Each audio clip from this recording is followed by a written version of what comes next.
স্বাধীনতাৰ ৭৯ বছৰ অতিক্ৰম কৰাৰ পাছতো এটা অঞ্চলে আজিলৈকে উন্নয়নৰ মুখ নেদেখিলে।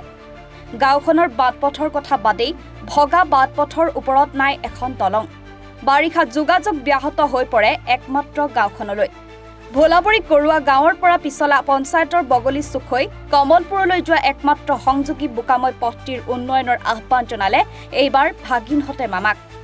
বছৰ বছৰ ধৰি চৰকাৰৰ অৱহেলিত স্থানীয় চৰকাৰী প্ৰতিনিধিৰ অমনোযোগিতাৰ বাবেই দুৰ্ভোগ ভোগা উপায়ন্তৰ কণ ছাত্ৰ ছাত্ৰীয়ে এনিভাৰত 24ৰ আগত মামা তথা অসমৰ মুখ্যমন্ত্ৰী ডক্টৰ হিমন্ত বিশ্ব শৰ্মাক অনুৰোধ জনাই তেওঁলোকৰ গাঁৱৰ পথটো বনাই দিবলৈ। অৱশ্যে নতুন বিধায়ক ভূপেন বৰা আৰু ভোলাবৰী পিছলা পঞ্চায়তৰ নতুন প্ৰতিনিধিসকলে কি ব্যৱস্থা গ্ৰহণ কৰিব সময়তহে হ'ব লক্ষণীয়। যাতে মামাই আমাৰ এই ৰাস্তাটো ভাল কৰি দিয়ে, যাতে আমি সকলোৱে ভালদৰে স্কুললৈ যাব পাৰোঁ, যিকোনো ঠাইলৈ যাব পাৰোঁ। বান্দৰদেৱাৰ পৰা জয়ন্ত কুমাৰ হাজৰিকাৰ ৰিপৰ্ট, এনিভাৰত 24।